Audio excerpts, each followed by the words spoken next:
အုံနောက်ပါပြီးတော့မတုံးတက်ဘူးဆိုပြီးတော့ပန်းရောင်ချေကိုတဲဝုန်းလိုက်တဲ့သမီးဆိုပရိသတ်များအားလုံးပဲမင်္ဂလာပါရှင်ကျမတို့ရဲ့ channel လေးကနေပြန်လည်ကြိုဆိုလိုက်ပါတယ်သမီးဆိုကတော့နိုင်ငံသားမှာနေထိုင်ပြီးမြန်မာနိုင်ငံကဆယ်လီတွေအနုပညာရှင်တွေကိုအားရဝေဖန်နေသူတယောက်ပါသူကဘိုင်းနေတက်ပြီးတော့သိဝေဖန်လေးမရှိပေမဲ့သူပြောလိုက်တဲ့စကားတိုင်းကဘသူကိုပြောလေးဆိုတာပရိသတ်တွေတန်းသိတဲ့တဲ့ရေးသားပြောဆိုတဲ့သူဖြစ်ပါတယ်သမီးဆိုကရုပ်ရည်ချုံမောတဲ့အမျိုးသမီးတယောက်မဟုတ်ပေမဲ့အနုပညာတိုင်းရဲ့အဖြစ်တွေရုပ်ရည်ဆိုင်ရာတွေကို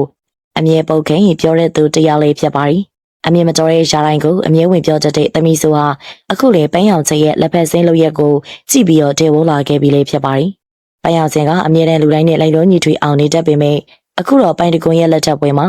လုပ်ခဲ့တဲ့ပြုမှုတစ်ခုကြောင့်ပရိသတ်ကြားမှာကြေရထားနေကြတာလည်းဖြစ်ပါတယ်။ပန်းရောင်စင်ကပိုင်တကွန်ရဲ့လက်ထပ်ပွဲကိုသူတို့သမီးထက်လာပြီးတော့ပို့ပြီးတော့အယောင်ထွက်အောင်ဝတ်လာပြီးပွဲရှာခဲ့တာပါ။သူတို့သမီးချက်ပို့ပြီးတော့ပေါ်လွင်အောင်အဖြူအောင်ကောင်းဝင်ရှည်ကြီးကိုဝတ်ပြီးတော့တောက်ပနေကြတာလေးဖြစ်ပါတယ်။သူတို့သမီးကပုံမှန်လောက်ရှိတဲ့ဝတ်စုံလေးဝတ်ဆင်ခဲ့ပေမဲ့အထူအပါနားမလည်တဲ့ပန်းရောင်ချင်းဟာသူတို့သမီးမအောင်ဝတ်ဆင်ကြတာလေးဖြစ်ပါတယ်။ပရိသတ်တွေကတော့သူတို့သမီးချက်ပို့လွင်အောင်ဝတ်လာတဲ့ပန်းရောင်ချင်းရဲ့ပုံစံကိုကြည့်ပြီးတော့ဝေဖန်ပြောဆိုခဲ့ကြသလို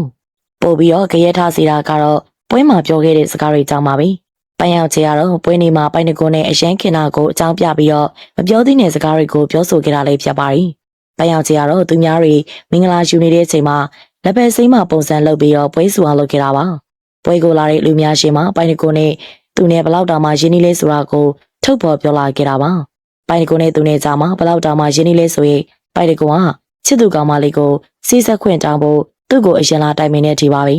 ပိုင်တကိုကသူတို့ချစ်ရင်နဲ့ပတ်သက်ပြီးတော့အမြဲတမ်းပန်းရောင်ချေကိုတိုင်ပင်တယ်လို့ဘလို့တောင်တိုင်ပင်လဲဆိုရင်အနာဂတ်စီစဉ်တွေကစားတိုင်ပင်နေဆိုပြီးတော့ဂုံယူစွာထုတ်ပြောလာခဲ့တာပါပန်းရောင်ချေရဲ့လက်ဖက်စိမ်းစကားတွေကဂျားရီမပြီးသေးပါဘူး။လိုင်းပေါ်မှာပိုင်တကွန်ပြောထားတာကချစ်သူကောင်မလေးကမရစ်တတ်ဘူး။တခါမှစိတ်မကောက်တတ်ဘူးဆိုပြီးတော့အပြောကျွေထားတာအလုပ်သိပါပါ။နိုင်ငံကျော်မင်းသားကိုချစ်သူတော်ထားပေမဲ့နားလည်မှုပေးပြီးတော့မရစ်တတ်တဲ့ကောင်မလေးဆိုပြီးတော့ထုတ်ကြွားထားတာကိုပန်းရောင်ချေကဖော်ကားလုပ်ခဲ့ပါပြီ။ပန်းရောင်ချေကပိုင်တကွန်တယောက်လင်းမြဘူးတညာလုံးရှစ်လို့အိမ်မရတဲ့အထိစိတ်ညစ်ဘူးတဲ့ဆိုပြီးတော့ဖော်ကားလုပ်ခဲ့တာပါ။သူကဘာရွေးချက်နဲ့ပြောလဲမသိပေမဲ့ပရိသတ်တွေကြားမှာတော့မပြီးဆုံးနိုင်တဲ့ကြရက်တစ်ခုအနေနဲ့အခုဒီပြောနေကြတော့မှာပဲ။ပန်းရောင်ချေအလိုက်ကဲဆိုမသိတဲ့လောက်ရက်ကိုပရိသတ်တရားဝေဖန်ကြသလိုနိုင်ငံကျော်သမီးဆိုးကလည်းတဲဝုန်းလာခဲ့ပါပြီ။သမီးဆိုးကတော့စင်မော်တက်ပြီးတော့မပြောတင်တာတွေပြောခဲ့တဲ့ပန်းရောင်ချေကိုအခုလိုပဲပြောဆိုလာခဲ့ပါပြီ။သမီးဆိုးက